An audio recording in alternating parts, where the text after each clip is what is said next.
Welcome to ডিমাস 665। আগের ভিডিওতে আমরা আপার প্রাইমারির সোশ্যাল স্টাডিজ বা সোশ্যাল সায়েন্সের প্রথম 30টি প্রশ্ন সলভ করেছি। আজকে আমরা প্রিভিয়াস ইয়ারের নেক্সট 30টি অর্থাৎ 31 থেকে 60 অবধি সলভ করব এবং আমাদের আপার প্রাইমারি এবং প্রাইমারি টেটের একটি অফলাইন ব্যাচ চলছে। যারা ভর্তি হতে চাও তারা অবশ্যই আমার এই নাম্বারে যোগাযোগ করতে পারো।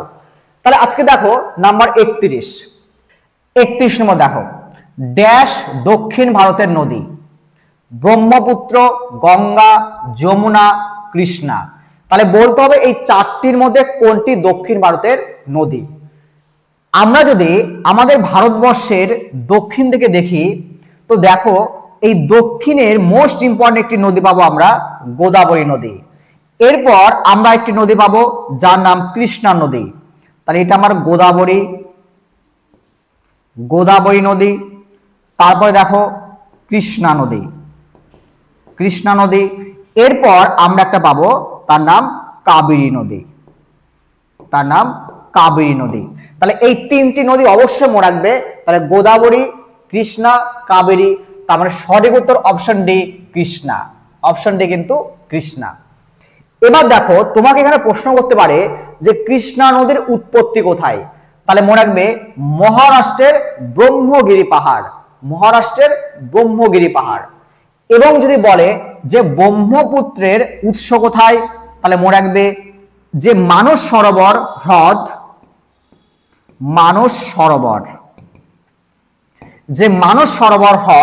সেই মানস সরোবর হ্রদের পাশে একটি আমরা হিমবাহ পাই, যে হিমবাহের নাম মনে রাখবে চেমায়ুংদুং। মনে রাখবে চেমায়ুংদুং মনে থাকবে। তাহলে মানস সরোবরের পাশে একটি হিমবাহ যার নাম চেমায়ুংদুং। এই চেমায়ুংদুং হিমবাহ থেকে উৎপন্ন হয় ব্রহ্মপুত্র নদ। এবং মনে রাখবে যে এই যে ব্রহ্মপুত্র নদ যখন তোমার এই চেমায়ুংদুং থেকে উৎপন্ন হয় তখন তিব্বতে এটি সাংপো নামে পরিচিত। তাহলে তিব্বতে সাংপো নামে পরিচিত, মনে রাখবে। তাহলে তিব্বতে এটি সাংপো নামে পরিচিত। এরপর যখন মনে রাখবে অরুণাচল প্রবেশ করে তখন মনে রাখবে যে এই নদীটি দিহং নামে পরিচিত হয়, দিহং। তাহলে যখন তোমার এই সাংপো নদী তিব্বত ক্রস করে ভারতের অরুণাচল প্রদেশে প্রবেশ করে তখন এই নদীর নাম হয় দিহং নদী। এই দিহং নদী যখন আসামে প্রবেশ করে সেই সময় কিন্তু এর নাম হয় ব্রহ্মপুত্র নদ, মনে রাখবে। তাহলে এর নাম হয় কিন্তু ব্রহ্মপুত্র নদ। ঠিক আছে, তাহলে প্রত্যেকটা নাম মনে রাখবে। উৎস চেমায়ুংদুং, তিব্বতের নাম সাংপো, অরুণাচল প্রদেশে দিহং এবং আসামের নাম কিন্তু ব্রহ্মপুত্র। ঠিক আছে, এইবার যদি দেখি আমরা গঙ্গা নদী, তাহলে গঙ্গা নদীর উৎস কোথায়? মনে রাখবে তোমার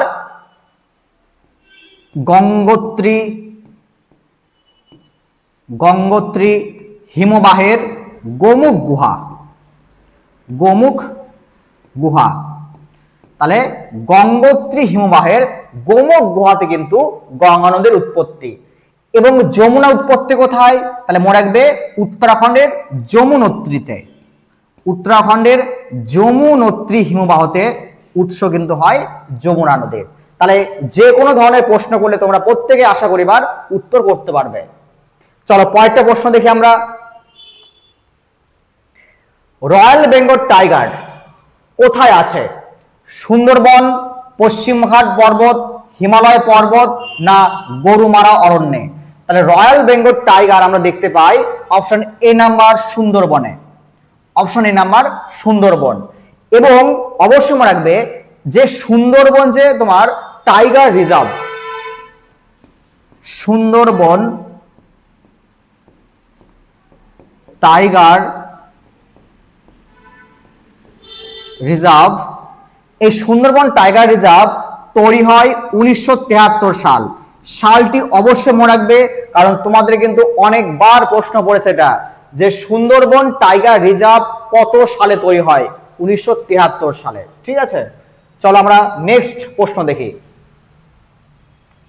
নদীর উচ্চ গতির মূল কাজ কি? দেখো নদীর উচ্চ গতির মূল কাজ। দেখো নদী যখন কোনো হিমবাহ বা কোনো পাহাড় বা পর্বত থেকে তৈরি হয় সেই সময় তার বেগ কিন্তু অত্যাধিক থাকে।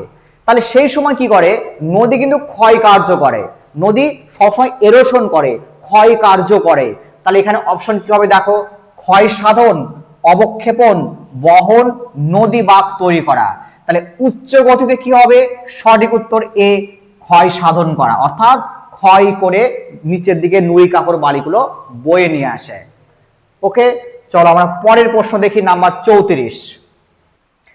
পোল্ডার হলো ড্যাশের পুনরুদ্ধারকৃত জমি। অর্থাৎ এই যে পোল্ডার, এই পোল্ডার আমরা কোথায় দেখতে পাই? তো আগে দেখি এই পোল্ডার মানে কি।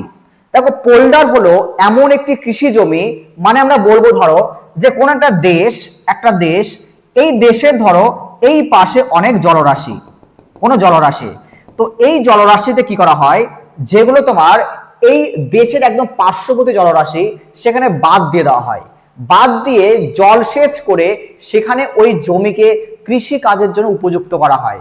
তো এই যে কৃষি কাজের জন্য যে উপযুক্ত জমি তার নামই কিন্তু পোল্ডার।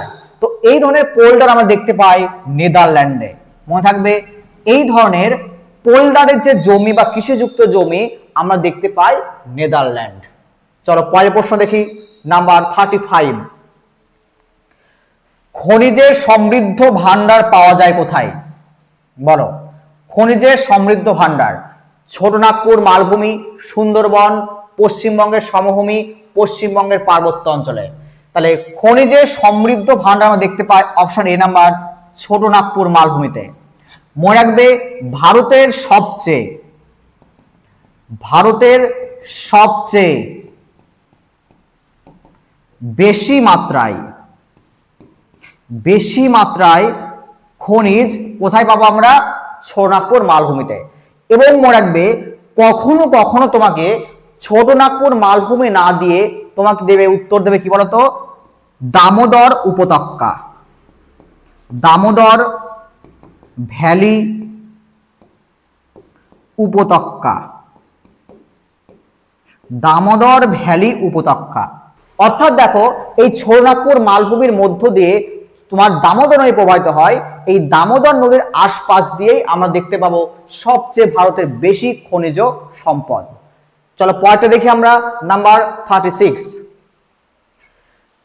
ভারতের সামুদ্রিক সীমান্তের আয়তন কত? 12 nautical mile, 13 nautical mile, 15 nautical mile, কোনোটি নয়। তাহলে মনে রাখবে আমাদের ভারতবর্ষ, এই ভারতবর্ষের 12 নটিক্যাল মাইল, অর্থাৎ ভারতের যে উপকূল অঞ্চল সেখান থেকে সমুদ্রের দিকে 12 নটিক্যাল মাইল, এই 12 নটিক্যাল মাইল কিন্তু ভারতের নিজস্ব রাইট রয়েছে, ভারতের একটা নিজস্ব রাইট, ক্ষমতা রয়েছে, সমস্ত কিছু করার ক্ষমতা কিন্তু এই 12 নটিক্যাল মাইলের মধ্যে। তাহলে সঠিক উত্তর কি হবে? Option A number, 12 nautical mile. Okay, চলো পরেরটা দেখে আমরা, নাম্বার 37। কৃষ্ণ মৃত্তিকায় প্রয়োজন হয় কি? কার্পাস চাষ, না ধান চাষের জন্য, না গম চাষের জন্য, না আখ চাষের জন্য। মনে রাখবে কৃষ্ণ মৃত্তিকা, তাই কৃষ্ণ মৃত্তিকা বা এর আরেক নাম কি? রেগুর মৃত্তিকা, এর আরেক নাম রেগুর মৃত্তিকা। তাহলে কৃষ্ণ মৃত্তিকা বা রেগুর মৃত্তিকা এর জন্য এখানে যে চাষটি সবচেয়ে ভালো হয় তার নাম কার্পাস বা একে বলা হয় তুলো চাষ। কার্পাস বা তুলো চাষ সব থেকে ভালো হয় তোমার কৃষ্ণ মৃত্তিকা বা রেগুর মৃত্তিকা বা ব্ল্যাক সয়েল। নাম্বার 38 দেখো, ভারতবর্ষ হলো একটি দেশ, তাই ভারতবর্ষ কি? উন্নয়নশীল রাষ্ট্র, উন্নত রাষ্ট্র, সবচেয়ে কম উন্নত রাষ্ট্র, কোনোটি নয়। তাহলে মনে রাখবে ভারতবর্ষ একটি অবশ্যই অপশন এ নাম্বার, উন্নয়নশীল রাষ্ট্র বা ডেভেলপিং কান্ট্রি বা উন্নয়নশীল রাষ্ট্র। যদি পরীক্ষায় বলতো যে উন্নত রাষ্ট্র কোনটি, ডেভেলপড কান্ট্রি কোনটি, মনে রাখবে আমেরিকা, ইউএস একটি উন্নত রাষ্ট্র, আবার ইউকে একটি উন্নত রাষ্ট্র, আবার কানাডা একটি উন্নত রাষ্ট্র। মনে থাকবে তাহলে উন্নত রাষ্ট্র আমরা দেখে নিলাম ইউএসএ, ইউকে, কানাডা, আর উন্নয়নশীল রাষ্ট্র কিন্তু ভারতবর্ষ। চলো পরেরটা দেখি, নাম্বার 39, গ্রিন হাউস এফেক্টের ফল। তাহলে গ্রিন হাউসের ফলে কি হয়? তাপমাত্রার বৈপরীত্য, বিশ্ব উষ্ণায়ন, শিল্প দূষণ আর বন্যা। তাহলে গ্রিন হাউস এফেক্টের জন্য হয় অপশন বি নাম্বার বিশ্ব উষ্ণায়ন। অপশন বি নাম্বার তোমার বিশ্ব উষ্ণায়ন। এবং মনে রাখবে তোমরা প্রত্যেকেই যে এই বিশ্ব উষ্ণায়নের জন্য বিশেষ করে যে গ্যাসগুলো দায়ী হয় তার মধ্যে একটি তোমার কার্বন ডাই অক্সাইড, একটি তোমার মিথেন বা CH4, আর একটি তোমার CFC ক্লোরোফ্লোরোকার্বন। ঠিক আছে, তাহলে কার্বন ডাই অক্সাইড, মিথেন এবং CFC বা ক্লোরোফ্লোরোকার্বন। চলো নাম্বার 40,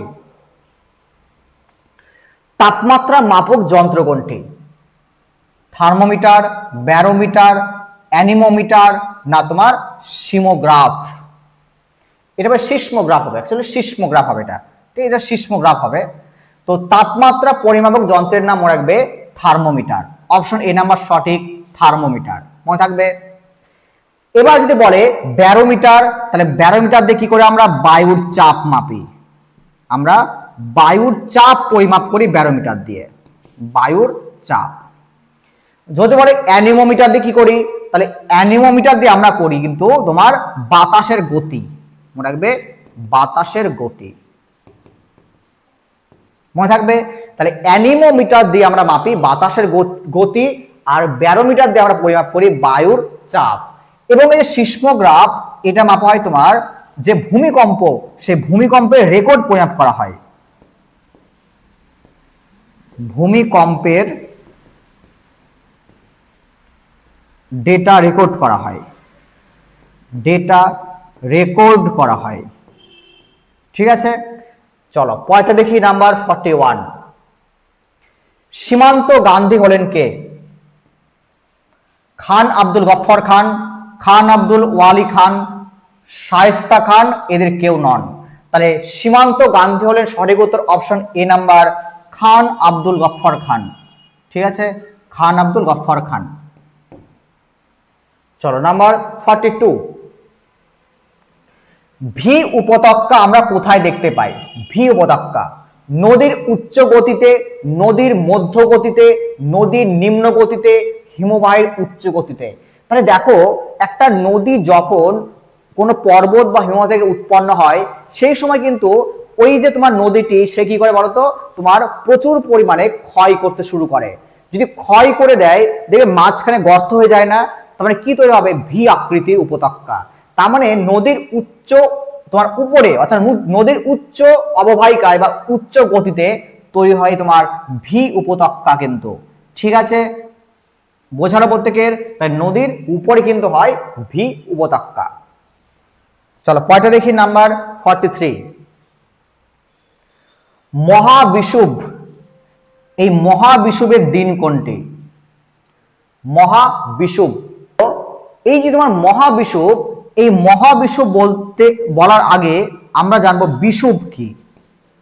বিষুব দেখো, বিষুব হলো এমন একটি অবস্থা, যদি আমরা বলি ভালো করে দেখো, যে আমাদের বছরে এমন দুইটি দিন থাকে যে দুইটি দিনে পৃথিবীর দিন এবং রাত্রি সমান হয়, অর্থাৎ 12 ঘন্টা দিন 12 ঘন্টা রাত হয়।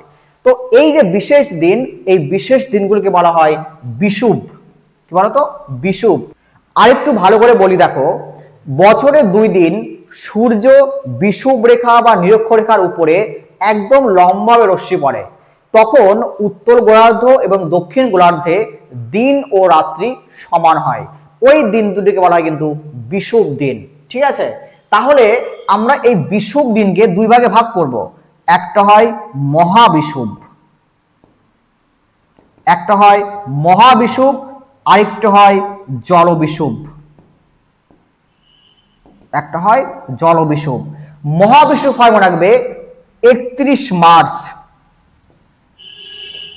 তাহলে 31শে মার্চ হবে তোমার মহাবিষুব। অর্থাৎ এই 31 মার্চ মানে কি দেখো, ডিসেম্বরের পর সূর্যের উত্তরমুখী কিন্তু চলন হয়। চলতে চলতে 21শে মার্চ যখন আসবে তখন সূর্য একদম নিরক্ষরেখার উপরে লম্বভাবে রশ্মি পড়বে এবং এই 31শে মার্চে তোমার উত্তর গোলার্ধ এবং দক্ষিণ গোলার্ধে দিন ও রাত্রি সমান হয়। তেমনি যখন সূর্য আবার তোমার জুনের দিকে দক্ষিণ মুখে রওনা দেয় বা চলন শুরু করে, সেই সময় মনে রাখবে একটা দিন থাকে 23 সেপ্টেম্বর। কত বলো তো? 23 সেপ্টেম্বর। তো এই 23 সেপ্টেম্বরে কিন্তু সূর্য পুনরায় বিষুবরেখা বা নিরক্ষরেখার উপরে লম্বভাবে রশ্মি দেয়। সেদিনও কিন্তু তোমার দিন ও রাত্রি উত্তর গোলার্ধ এবং দক্ষিণ গোলার্ধে সমান হয়। এই জন্য এই 23 সেপ্টেম্বরকে বলবো আমরা কি বলো? জলবিষুব। তাহলে সঠিক উত্তর কি হবে এখানে? 21শে মার্চ হবে তোমার 21শে মার্চ। এবং যদি জলবিষুব বলতো তাহলে আমরা বলতাম 23শে সেপ্টেম্বর। ওকে, চলো পরের প্রশ্ন দেখে আমরা। নাম্বার 44, পৃথিবীর সবচেয়ে বেশি বৃষ্টিপাত যুক্ত অঞ্চল কোনটি? বাংলাদেশ, চেরাপুঞ্জি, শিলং, মৌসিনরাম। তাহলে পৃথিবীর সবচেয়ে বৃষ্টিপাত যুক্ত অঞ্চল মৌসিনরাম। অপশন ডি নাম্বার সঠিক, মৌসিনরাম। কোথায় মৌসিনরাম? মেঘালয়। তাহলে মেঘালয়তে অবস্থিত কিন্তু মৌসিনরাম। চলো নাম্বার 45, আগ্নেয় শিলার উদাহরণ কোনটি? তাহলে আগ্নেয় শিলার উদাহরণ কিন্তু উত্তর হবে ব্যাসাল্ট। ব্যাসাল্ট, এই ব্যাসাল্ট তৈরি হয় লাভা দিয়ে। এই ব্যাসাল্ট তৈরি হয় লাভা দিয়ে। আর লাভা কিভাবে হয়? অগ্নুৎপাতের ফলে। তার মানে আগ্নেয় শিলার উদাহরণ হবে কিন্তু ব্যাসাল্ট। আর এই যে মার্বেল আর স্লেট মনে রাখবে রূপান্তরিত শিলা। রূপান্তরিত শিলা।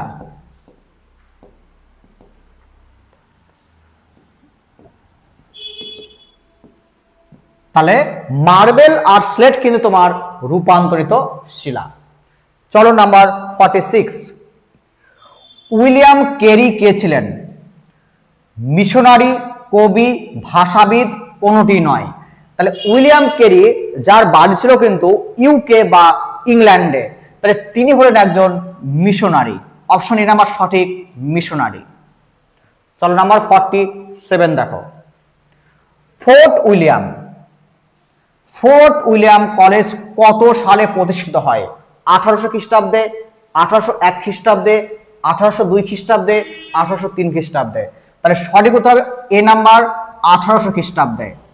অপশন এ হবে 1800 খ্রিস্টাব্দে। কোথায় বলতে পারবে? মনে রাখবে কলকাতা। মনে রাখবে কলকাতাতে। তাহলে কলকাতাতে কিন্তু তৈরি হয় ফোর্ট উইলিয়াম কলেজ। 48, নব্যবঙ্গের নেতৃত্ব দিয়েছিলেন কে?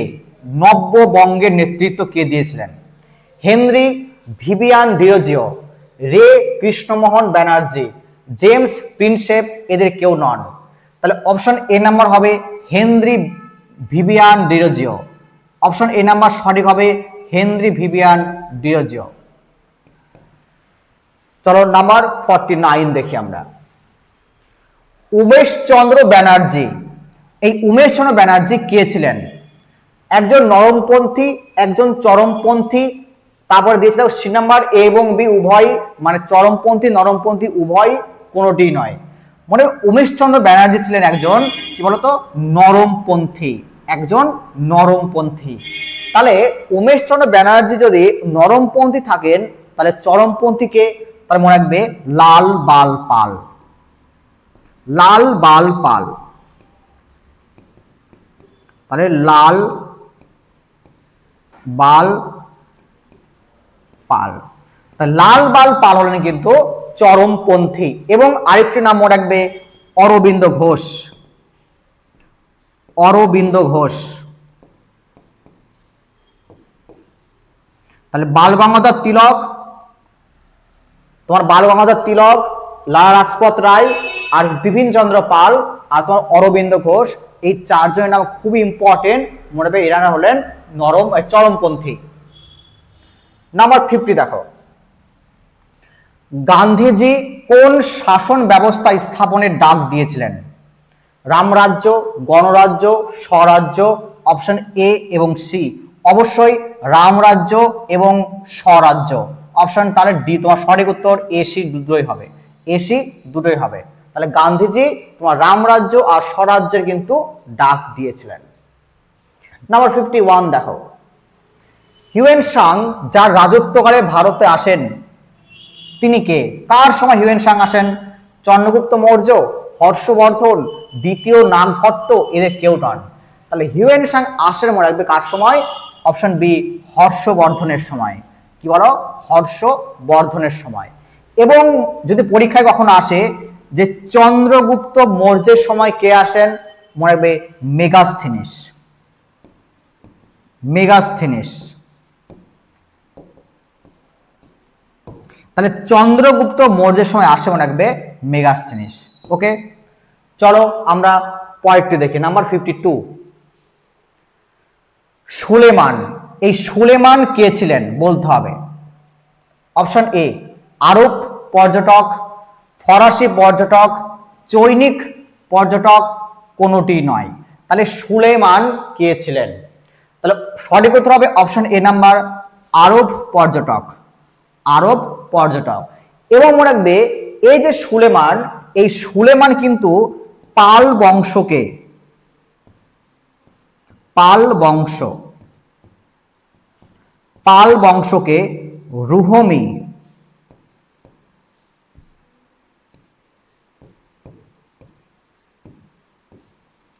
পাল বংশকে রুহমি বলে অভিহিত করেছেন।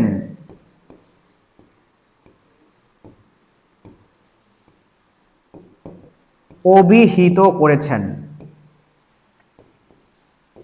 তাহলে পাল বংশকে সুলেমান রুহুমে বলে অভিহিত করেছেন। চলো পয়েন্টটি দেখে আমরা। নাম্বার 53, মোহাম্মদ ঘুরি পরাজিত করেন কাকে? পৃথ্বীরাজ চৌহান, দ্বিতীয় পুলকেশী, হর্ষবর্ধন, এদের কেউ নন। তাহলে মোহাম্মদ ঘুরি পরাজিত করেছিলেন, অপশন এ নাম্বার সঠিক হবে, পৃথ্বীরাজ চৌহান।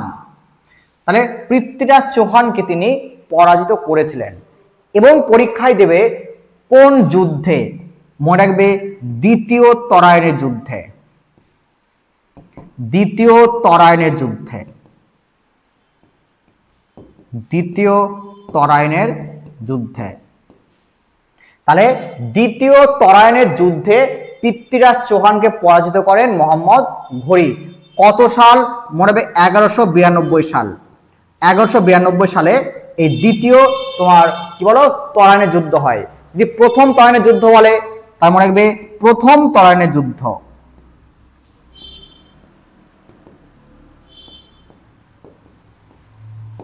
প্রথম তরাইনের যুদ্ধ হয় 1191 সালে। মনে থাকবে 1191 সালে হয় প্রথম তরাইনের যুদ্ধ, আর দ্বিতীয় হয় 1192 সালে। নাম্বার 54, ইকতা। এই ইকতা ব্যবস্থা কি ছিল? ভূমিদান ব্যবস্থা, ধর্মীয় অনুদান, ঋণ বিশেষ, কোনোটি নয়। তাহলে ইকতা সিস্টেম বা ইকতা ব্যবস্থা ছিল ভূমিদান ব্যবস্থা। অপশন এ নাম্বার সঠিক হবে, ভূমিদান ব্যবস্থা। যদি পরীক্ষায় আসে বলতো যে ইকতা ব্যবস্থা কে চালু করেন? মনে হবে ইলতুৎমিশ।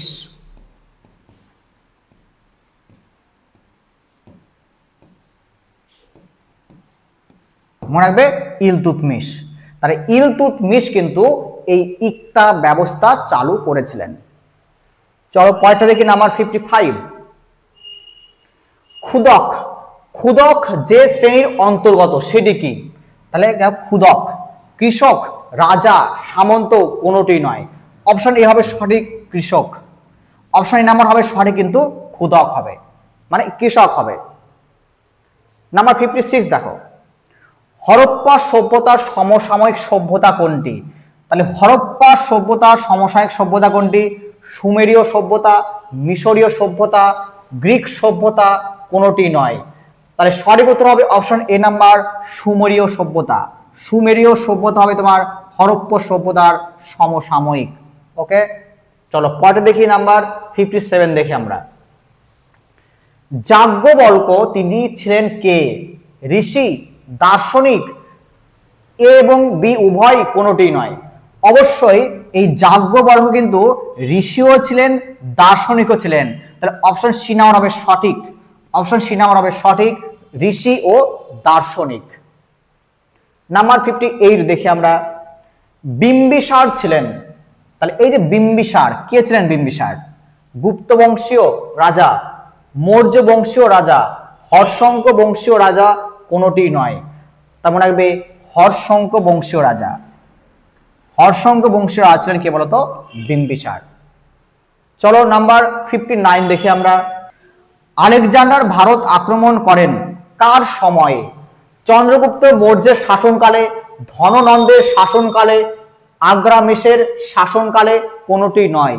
তাহলে দেখো, যখন আলেকজান্ডার ভারতবর্ষে আসেন সেই সময় কিন্তু উত্তর ভারতের রাজা ছিলেন মহাপদ্মানন্দের ছেলে ধনানন্দ। মহাপদ্মানন্দের ছেলে ধনানন্দ, মনে থাকবে। এবং কোন সময় বলতো? 326 বিসিতে। 326 বিসিতে। দুটো কিন্তু পরীক্ষায় দেয়, মনে রাখবে। চলো নাম্বার 60 দেখি আমরা, ঝিলমের যুদ্ধ হয় কার কার মধ্যে? Puru Alexander, Ashoka Alexander, Bindusara Alexander? এদের কোনোটি নয়। তাহলে ঝিলমের যুদ্ধ হয়, অপশন এ নাম্বার সঠিক হবে, পুরু এবং আলেকজান্ডারের মধ্যে। পুরু এবং আলেকজান্ডারের মধ্যে। এই হলো তোমাদের 2016তে আসা সোশ্যাল স্টাডিজ বা সোশ্যাল সায়েন্সের মোট 60টি প্রশ্ন। তোমাদের যদি ভিডিওটি ভালো লাগে তাহলে অবশ্যই লাইক করো, শেয়ার করো এবং সাবস্ক্রাইব করো।